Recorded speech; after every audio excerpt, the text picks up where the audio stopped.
여러분, 만약 사랑하는 사람이 물에 빠져 막 건졌는데 숨을 쉬지 않는다.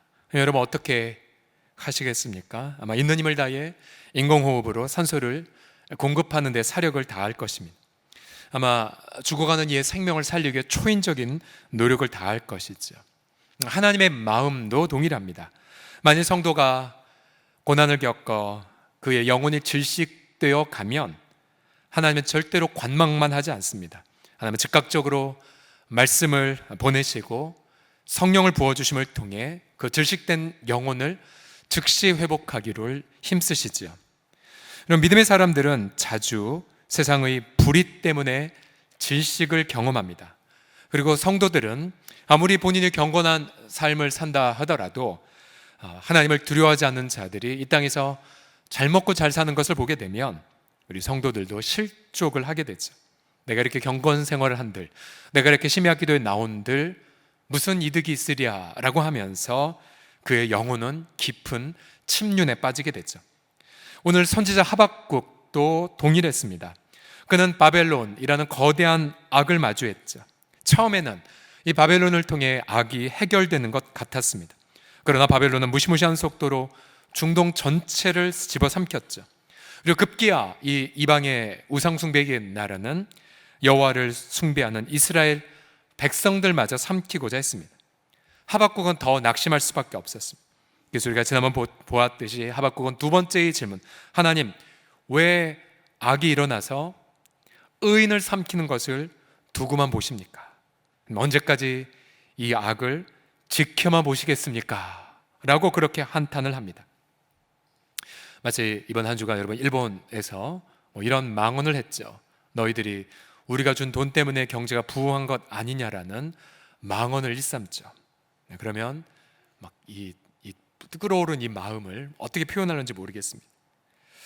근데 하나님은 이 선지자, 이 질식해가는 영혼을 살리기 위해서 2절을 보시면 말씀의 산소를 그에게 즉시 불어넣어 주십니다. 2절을 보시면요, 여호와께서 내게 대답하여 이르시되 너는 이 묵시를 기록하여 판에 명백히 새기되 달려가면서도 읽을 수 있게 하라고 말씀하십니다. 즉 하나님은 말씀을 통해 낙심한 선지자의 심령을 소생하기를 시작하셨습니다. 여러분, 성도가, 특별히 여러분들이 조금이라도 마음에 낙심을 하게 되면 하나님은 즉각적으로 말씀의 산소를 불어넣어 주세요. 순간적으로 불어넣어 주십니다. 제가 이번 주 안에 한 2번 정도 경험을 했어요. 제 마음속에 낙담까지는 안 했지만 뭔가가 해결이 안 돼서 뭔가 잠깐 마음이 다운될락 말락하는 찰나에 하나님 어떠한 경로를 통해서든, 성경을 통해서든 어느 사건을 통해서든 제 영혼을 계속해서 경성시키는 것을 이번 주에 2번이나 경험을 했습니다. 오늘 밤에도 여러분들 가운데 혹시 낙담해서 이 자리에 오신 분들이 계십니까? 여러분, 우리 하나님께서 오늘도 우리 가운데 성령으로 임재하셔서 낙심한 영혼을 새롭게 소생시켜 주실 줄을 믿습니다. 우리 하나님은 하박국에게 말씀을 통해 해답을 주십니다. 우리 2절에 보면 묵시라고 말하고 있는 묵시, 이 묵시라 함은 히브리 말로 하존이라고 하는데요, 하나님의 말씀을 담은 비전을 뜻합니다. 비전. 이 묵시는 하박국이 궁금했던 것, 그리고 낙심할 수밖에 없는 그 질문에 대한 해답을 담고 있습니다. 즉 하나님이 이 세상의 불의에 대해 어떻게 하실지에 대한 답을 주고 계시죠. 그러니까 작게는 하박국 2장 4절부터 20절까지 말씀이고요, 또 넓게는 이 성경 전체를 의미합니다. 그런데 하나님은 해답을 주시기 전 그 해답을 대한 태도를 이렇게 가지라고 말씀하세요. 3절을 다 같이 읽어보겠습니다. 3절 시작. 이 묵시는 정한 때가 있나니 그 종말이 속히 이르겠고 결코 거짓되지 아니하리라. 비록 더딜지라도 기다리라.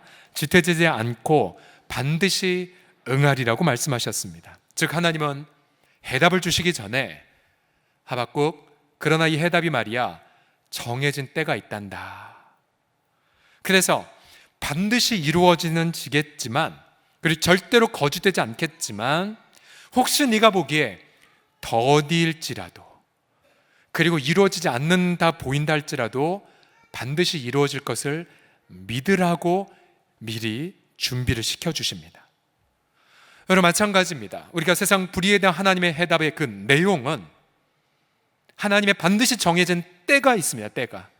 마치 아브라함에게 내가 너에게 약속의 자녀를 주어서 그 자녀로 열방을 축복해 주겠다는 그 말씀이 무려 25년 이후에야 이루어진 것과 마찬가지이죠. 그러나 그 말씀은 날마다 우리에게 호흡을 불어넣어 주십니다. 우리가 2장 3절에 그 종말이 속히 이르겠고라는 이 표현을 히브리 원문을 보게 되면 그 말씀이 너에게 호흡을 불어넣어 줄 거다라고 그렇게 표현되어 있습니다. 그러니까 날마다 하나님의 말씀은 지금도 우리에게 호흡을 불어넣어 주죠. 기다려, 기다려. 이 말씀이 이루어질 때가 있단다. 가령 너의 남편의 회복 혹은 너의 자녀들의 돌아옴, 내가 분명히 약속했잖아. 반드시 이루어질 때가 있단다 라고 끊임없이 우리에게 영혼의 산소를 불어넣어 주십니다. 그래서 우리가 세상 불의에 대한 해답을 받기 이전에 우리는 분명히 이러한 것을 고백해야 합니다. 주님, 주님의 때에 주의 약속이 이루어질 줄을 믿습니다 라고 고백하셔야 됩니다. 우리가 오늘 청년부 수련회 때에, 여러분 이번 청년부 수련회는 국제적 컨퍼런스가 된 것 아시지요? 대만에서 이번 수련회를 참석하기 위해 3명이 청년이 어제 왔어요. 레베카, 메간, 헨리라는 대만 청년이 왔고요. 내일은 방글라데시에서 샤논도 조나톤이라는 형제가 수련회 둘째 날에 합류합니다. 그래서 이걸 보면서 이사야서 말씀에 네 자녀들이 열방에서 안기어 올 것이라는 말씀, 또 네 후손들이 열방을 제물로 얻을 것이라는 그 말씀이 자꾸만 떠오릅니다. 자, 여러분 비록 더디되는 것 같다 할지라도 우리는 하나님의 말씀을 끝까지 붙잡는 자들, 여러분 우리가 어제까지인가요? 이사야서 말씀이 끝났는데 이사야서 60장부터 66장까지 보석같이 찬란한 말씀 너무 많지 않았습니까? 여호와의 영광이 내게 임할 것이다. 또 너의 자녀들이 대대로 무너진 것을 쌓으리라. 또 네가 여호와 이방인들에게 여호와의 제사장 일컬음 받을 것이다 등등 무수하게 많은 말씀들. 저는 알아요. 20대 후반에 붙잡았던 말씀 중에 약한 자라도 작은 자라도 강국을 이루고 1,000명을 이루겠다는 그 말씀 30대 때 되니까 이루어지기 시작을 하더라고요. 그 모든 보석같이 찬란하게 빛나는 말씀들이 지금 여러분들 가운데 지금 성취될 것을 기다리고 있습니다. 저는 무엇보다도 성경에는 모든 약속의 그 말씀들이 비록 더디되는 것 같다 할지라도 반드시 그 때가 있음을 믿고 날마다 믿음으로 살아가는 우리 모두가 되시기를 예수님의 이름으로 축복합니다. 자, 옆 사람 보시면서 말씀에 때가 있습니다 한번 얘기합시다. 시작. 말씀에 때가 있습니다. 자, 그러면 이제 본격적으로 4절부터 보시면 세상 불의에 대한 하나님의 해답, 첫 번째로 세상 불의에 대한 하나님의 해답이 무엇이냐면 가장 먼저 세상 불의의 그 뿌리를 분별할 것을 말씀하십니다. 과연 이 거대한 악의 뿌리는 무엇이 있는가? 2장 4절과 5절을 보시게 되면요, 보라, 그의 마음은 교만하여 그 속에서 정직하지 못하는 의인은 그의 믿음으로 말미암아 살리라. 그는 술을 즐기며 거짓되고 교만하여 가만히 있지 아니하고 스올처럼 자기 욕심을 넓히며 또 그는 사망 같아서 족한 줄을 모르고 자기에게로 여러 나라를 모으며 여러 백성을 모은다라고 말하고 있습니다.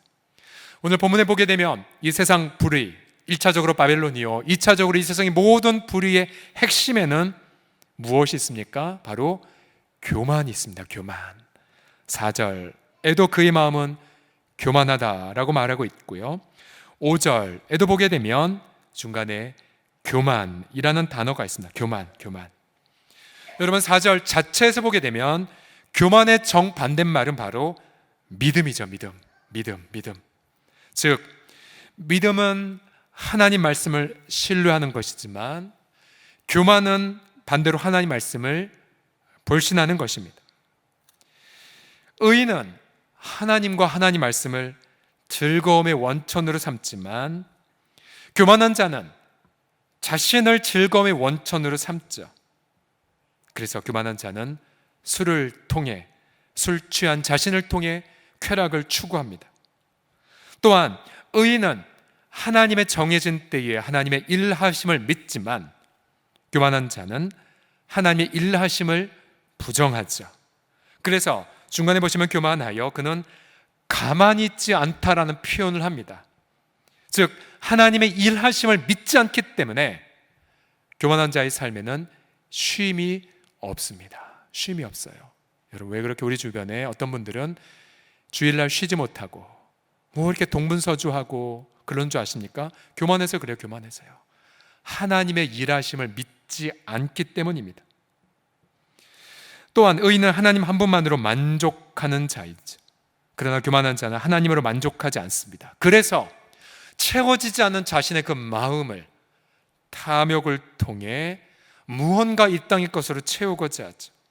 본문의 바벨론은 탐욕으로 인하여 열방의 이웃의 재물을 탐합니다. 그리고 그 탐욕을 채우기 위해 폭력을 서슴지 않았습니다. 결국 바벨론, 그것은 특정 나라일 뿐만 아니라 바로 이 땅의 모든 세상의 악의 대명사입니다. 네, 여러분 기억하십시오. 만약 저와 여러분도 만약 하나님만을 만족함으로 삼지 않으면 저와 여러분은 반드시 탐욕의 노예가 되어버립니다. 탐욕의 노예. 성도가 만약 하나님 말씀을 기쁨으로 삼지 않는다면 여러분 그 말씀은 어디서 추구하겠습니까? 바로 세상 문화를 향한 탐닉으로 전락하게 되죠. 또한 성도가 말씀의 성취를 기다리지 않으면 우리는 결코 안식을 누리지 못합니다. 그래서 여러분, 지난 한 주간 사업 현장이나 일터에서 혹은 가정에서 세상의 불의 때문에 고통하고 계셨습니까? 여러분, 그럼 가장 먼저 우리의 내면을 한번 살펴보십시오.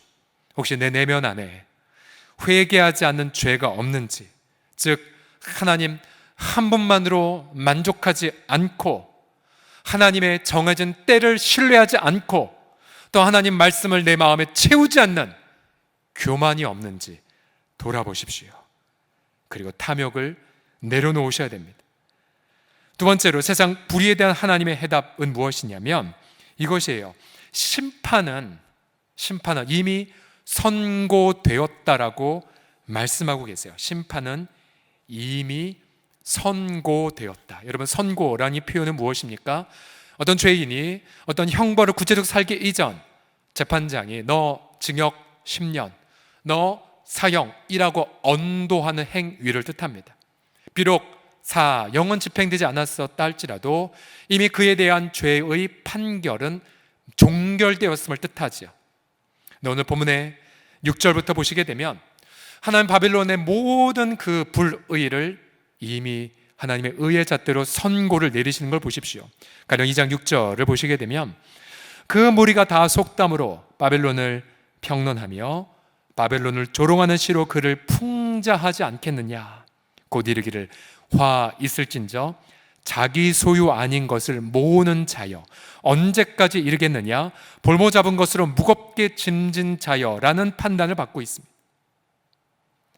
하나님이 바벨론의 그 모든 폭력을 이미 진단하셨죠. 바벨론은 자신의 폭력으로 열방의 재물을 약탈했고 자신의 소유가 아닌 것을 탐욕으로 빼앗았습니다. 하나님은 이미 그들의 행위에 대한 심판의 선고문을 읽고 계십니다. 7절과 8절도 보십시오. 너를 억누를 자들이 갑자기 일어나지 않겠느냐? 너를 괴롭힐 자들이 깨어나지 않겠느냐? 네가 그들에게 노력을 당하지 않겠느냐?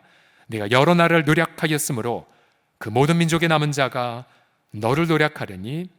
그 다음 같이 읽어보겠습니다. 이는 시작. 이는 네가 사람의 피를 흘렸음이요 또 땅과 성읍과 그 안에 모든 주민에게 강포를 행하였음이니라. 여러분, 이 약속의 말씀은, 이 선고의 말씀은 한참 바벨론 땅이, 바벨론 제국이 중동 정체를 장악하고 있을 때였습니다. 어느 누구도 바벨론이 멸망하리라고는 예상하지 못할 시점에 하나님이 그 바벨론 땅을 향한 선고문을 이미 발표하고 계신 것입니다. 여러분, 바벨론 얼마나 대단한 성읍이었냐면요, 그 당시 기원전 6세기경 이 바벨론 도시는 전 세계에서 가장 크고 가장 화려하고 가장 문명이 대단한 그런 도시였습니다. 여러분, 설형, 문자로 반복 대표되는 이 바벨론의 문명 그리고 과학기술은 당시 세계에서 가장 최첨단을 달리는 도시였었죠. 우선 그들의 성벽은 두께가 8m에 달해서 4마리의 말이 끄는 마차가 성벽 위를 달릴 수 있었다고 합니다. 그래서 바벨론 안에는 53개의 신전이 있었고요. 또한 바벨론 제국의 황제 느부갓네살 왕이 자신의 왕후를 위하여 왕이 자신의 왕비의 고향 땅을 재생하기 위해서 거대한 산을 도시 안에 쌓아 올렸고요. 또한 옛날 그리스 사람들이 세계 고대의 7대 불가사의 중에 하나라고 말하는 공중정원이 바벨론 도시 한가운데에 있었습니다. 도저히 난공불락, 저 바벨론 성벽의 배후 주변에는 물이 흐르고 있어서 도저히 어떻게 정복할 수 없는 난공불락의 땅이었죠. 그러나 하나님은 이미 그들을 향해 네가 사람의 피를 흘렸기 때문에 민족의 남은 자가 너희를 노력할 것이라고 이미 선고했죠. 실제로 기원전 539년에 바로 고레스 왕이 이끄는 메데 파사 연합군이, 페르시아 제국이 이 바벨론을 입성하고 제국을 끝내버립니다. 하나님은 그들을 향해 이렇게 이미 일찍이 선고를 내리셨죠. 2장 9절 말씀을 같이 읽어보겠습니다. 2장 9절 시작. 재앙을 피하기 위하여 높은 데 깃들리려 하며 자기 집을 위하여 부당한 이익을 취하는 자에게 화 있을진저. 다시 천천히 읽어보겠습니다. 재앙을 피하기 위하여 높은 데 깃들이려 하며 자기 집을 위하여 부당한 이익을 취하는 자에게 화 있을진저. 이런 바벨론의 이 문명을 읽으면 마치 현대인들이 자신의 안위를 위해 높은 마철루를 짓는 것이 연상이 됩니다. 물론 이 땅에도 정당한 노동의 대가로 좋은 집에 거주하는 부자들도 많습니다. 그러나 일부 사람들은 불로소득을 추구하죠. 자기 집을 위하여 부당한 이익을 취하는 데 혈안이 된 자들이 얼마나 많습니까? 그들은 가난한 자영업자들이나 세입자들의 피를 빨아먹죠. 하나님은 결코 그 죄를 잊지 않으십니다. 10절에 11절을 보시면요, 네가 많은 민족을 멸한 것이 결국 내 집에 욕을 부르며 내 영혼에게 죄를 범하게 하는 것이 되었도다. 담에서 돌이 부르짖고 집에서 들보가 응답하리라고 선고를 내리십니다. 즉 이웃을 압제하며 아무리 높은 빌딩 안에 거주한다 할지라도 그 모든 재료 하나하나가 하나님 앞에 그 불의함을 고발한다는 것이죠. 혹시 우리 주변에 여러분의 아는 지인들 가운데에 혹시 악인들이 있는데 그들의 건물이 높이 올라간다 하더라도 두려워하지 마십시오. 그들의 재산이 점점 늘어간다 하더라도 낙담하지 마십시오. 왜요? 이미 하나님의 법정에서는 이미 악인을 향한 심판의 판결문이 이미 낭독되었기 때문입니다. 그들을 부러워하지 마시고 오히려 그들이 임박한 멸망에서 돌이키도록 중보하십시오. 하나님은 12절에서 이렇게 심판을 선고하십니다. 피로 성읍을 건설하며 불의로 성을 건축하는 자에게 화 있을진저. 화 있을진저. 바벨론 이웃나라를 압제하며 자신의 문명을 뽐내었죠. 그리고 자신들의 우상의 힘으로 나라를 세웠다고 자랑했지만 그러나 성경은 그들에게 선포합니다. 13절 다 같이 읽겠습니다. 시작. 민족들이 불탈 것으로 수고하는 것과 나라들이 헛된 일로 피곤하게 되는 것이 만군의 여호와께로 말미암음이 아니냐. 결국 바벨론의 일어남, 바벨론의 망함, 그 모든 것이 다 하나님의 주권적 손 아래 다 있었다는 사실입니다. 여러분, 최근에 대법원이 일본 강제징용 노동자들에 대해 일본 전쟁 기업의 배상 책임을 인정하는 판결을 내렸죠. 그러나 일본은 이 결정에 불복하고는 자국 기업을 지키기 위해 한국의 가장 중요한 반도체의 핵심 재료에 대한 수출 제한을 선언해 버렸습니다. 또한 그들은 단 한 번도 우리에게 행한 그 만행에 대해 사죄하지 않았죠. 1960년대에 우리는 분명히 그들의 잘못에 대한 만행에 대한 배상금이라고 받았지만 일본은 지금도 배상금이 아니라 그저 우리가 준 돈으로 너희 경제가 부흥한 것 아니냐라고 지금도 망언을 서슴지 않습니다. 마치 바벨론 제국처럼 일본은 우리 한국의 전 국토를 유린했죠. 수많은 자원을 수탈했고 수많은 젊은이들이 목숨을 빼앗겼고 수많은 여성들의 순결을 유린했습니다. 마치 바벨론처럼 한국과 동아시아 일대를 짓밟았죠. 하나님은 결국 그들의 악행을 관망하지 않으십니다. 하나님의 법정에서 그들의 교만과 탐욕은 이미 판결을 받은 것이죠. 여러분, 우리가 의인은 믿음으로 말미암아 산다고 했을 때 그 믿음의 내용은 과연 무엇입니까? 여러분, 그 믿음의 내용 안에는 본문 문맥을 보시게 되면 하나님의 심판이 더디가는 것처럼 보여도 하나님의 정하신 날에 심판은 반드시 이루어지는 것을 믿는 것이 의인의 믿음입니다. 단지 우리의 믿음은 예수님의 그 천국 가는 소극적인 것이 아닙니다. 의인의 믿음은 세상의 불의와 적극적으로 마주하고 열방을 품고 담대하게 하나님 앞에 호소하는 것이 저와 여러분의 믿음의 정체이죠. 심판의 날, 그 심판의 날이 도래할 것을 굳게 믿으십시오. 그것을 굳게 믿을 때 우리는 날마다 경건의 삶을 선택할 수가 있습니다. 우리 다 같이 한번 따라해 보겠습니다. 심판의 날은 반드시 옵니다라고요. 시작. 마지막으로 세상 불의에 대한 하나님의 해답은 무엇이냐면 여기까지 가야 되죠. 열방은 하나님을 예배할 것이다 까지입니다. 함께 읽겠습니다. 열방은 시작. 이 하박국이 받은 이 해답은 14절에서 첫 번째의 분수령을 지납니다. 14절 말씀 다 같이 읽어보겠습니다. 시작. 이는 물이 바다를 덮음같이 여호와의 영광을 인정하는 것이 세상에 가득함이니라. 아멘, 아멘. 자, 물이 바다를 덮는 건 당연한 상식인 것처럼 마찬가지로 온 열방이 하나님의 영광을 인정하는 것도 당연한 상식이 됩니다. 여러분, 하나님의 영광이 나타나기 전 반드시 두 가지가 일어나게 되죠. 하나는 교만한 자들이 심판을 받아 멸망하게 되고요, 또 한 가지는 겸손한 자들이 구원을 받고 하나님을 찬미하게 됩니다. 그래서 여러분, 오직 의인은 믿음으로 말미암아 살리라고 했을 때에 그 믿음의 내용은 여기까지 가야 돼요. 세상 악의 심판을 받을 것입니다. 와, 마침내 그 심판을 통해 모든 열방 백성들이 하나님을 인정하는 날이 올게 될 것입니다 라고까지 믿어야 그것이 올바른 우리의 믿음입니다. 우리의 믿음. 여러분, 상상해 보세요. 마침내 전 세계 사람들이 누가 우리 죄를 위해 죽으신 것을 인정하는 날이 올 거예요.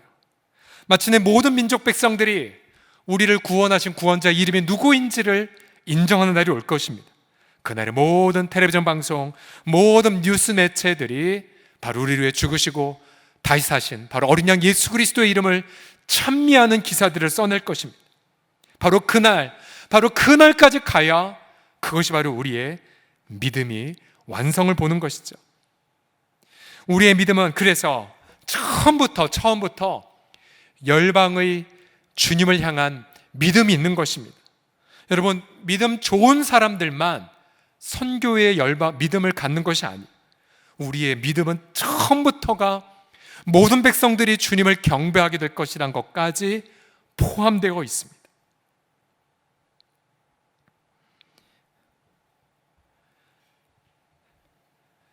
지금 현재 이 시간에 두 분의 장로님이 현재 선교지 나가게 계세요. 한 분은 필리핀에 계시고 또 한 분은 태국으로 가셨어요.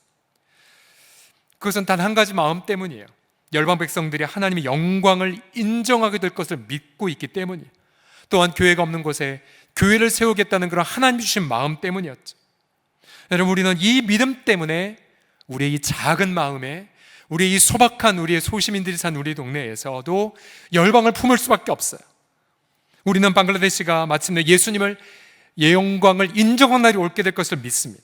또 우린 저 러시아의 고려인들과 또 곳곳에 사는 현지인들이 예수님을 찬양한 날을 경험하게 될 것을 저희는 확신합니다. 또 저 터키의 사람들이 복음 앞에 헌신한 날이 오는 것을 굳게 저희는 믿어요. 그래서 마침내 열방의 모든 백성들이 하나님을 예배하는 그날까지 여러분, 저와 여러분이 날마다 그날을 고대하고 그날을 기대하며 오늘을 살아가시기를 예수 그리스도의 이름으로 간절히 축원합니다. 지난 6월 30일 날 고 김영길 한동대 초대 총장님께서 소천하셨습니다.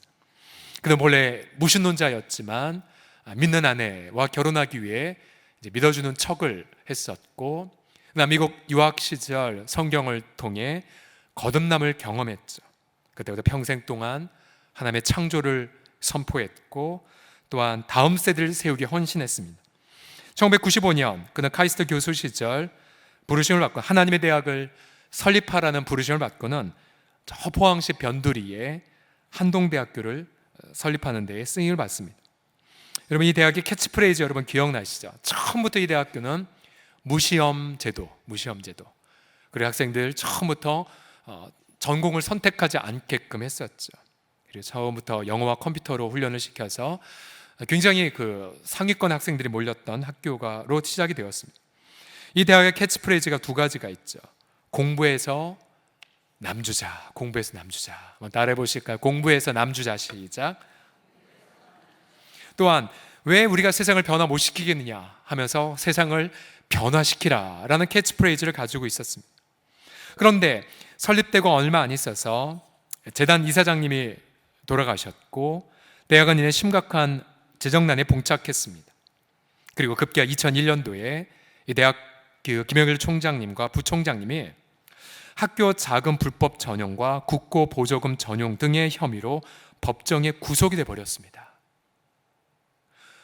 그는 매우 억울했지만 그러나 그는 62세의 나이에 구치소에 금태안경도 가지러 갈 수가 없었기 때문에 눈이 아무것도 보이지 않는 상황에서 35명이 칼잠을 자는 구치소에 들어갔습니다.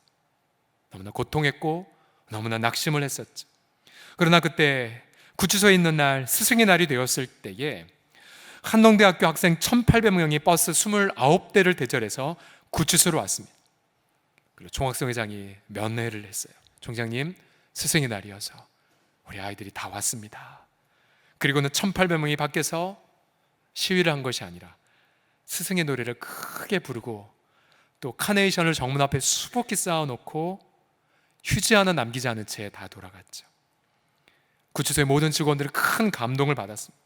그리고 그때부터 이 모든 한국의 언론들이 우호적인 기사를 쓰기 시작했고 한동대의 정신 이것이구나 라는 것을 알게 되었죠.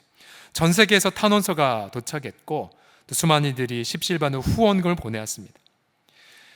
마침내 김영일 총장 53일 만에 무죄로 방면이 되었어요. 그리고 그 53일의 그 기간 동안 무려 46억 원의 후원금이 답지했다고 합니다. 엄청난 반전이 일어난 것이었죠. 그때 누군가 이렇게 말했다고 합니다. 총장님, 이건 하나님의 고단수 홍보 작전이네요. 하나님은 사람 보기에 불미스럽게 보일 수 있는 사건을 가장 아름답게 만들고 계십니다. 총장님 계신 동안 하루에 이만큼 들어왔어요. 좀 더 계셨어야 하는 거 아닙니까? 라고 농담까지 했다고 하죠. 현재 이 대학의 출신들은 국제적인 사회적 기업가로 혹은 국제기구의 아름다운 리더로 활동을 하고 있고요. 작년 기도봉에 또 오셨던 정갑식 목사님이 말씀하셨던 베트남 땅에서 어떤 건축 전공 학생들이 모여서 그 지역을 개발하는 귀한 동아리를 운영하고 있다고 하시는데 바로 그 친구들도 바로 한동대학교 출신입니다. 이것처럼 의인의 삶은 결코 교회당 안에 머물지 않습니다. 어쩌면 저와 여러분이 이 한 주간 경험했던 세상의 불의, 어쩌면 저와 여러분이 경험했던 세상의 불합리함, 어쩌면 그 불합리함의 그 배후에는 반전을 일으키신 하나님, 그 하나님의 영광의 부르심이 숨어 있을런지 모릅니다. 혹시 이 한 주간 가정과 일터에서 어떤 불의, 어떤 악을 겪고 낙담한 채 정말 영원히 숨을 쉬지 못한 채로 질식한 지자리에 나오셨습니까? 주님 이 시간 우리에게 소망을 불어넣어 주시면서 여전히 말씀하세요. 오직 나의 의인은 믿음으로 말미암아 살아간단다. 어떠한 믿음이요? 교만을 배격하는 믿음이고, 어떠한 믿음이요? 마침내 이 세상에 부리는 심판을 받을 거란 믿음, 그리고 마침내 이 세상 모든 사람들이 하나님의 영광을 인정하게 될 것이란 그 믿음. 저와 여러분이 이 믿음을 굳건히 가지고 있다면 우리 믿음으로 살기 위하여 어떤 대가를 지불한다 하더라도 아깝지 않을 것입니다. 끝까지 믿음으로 승리하는 우리 모두가 되기를 그리스도의 이름으로 축원합니다. 기도합시다.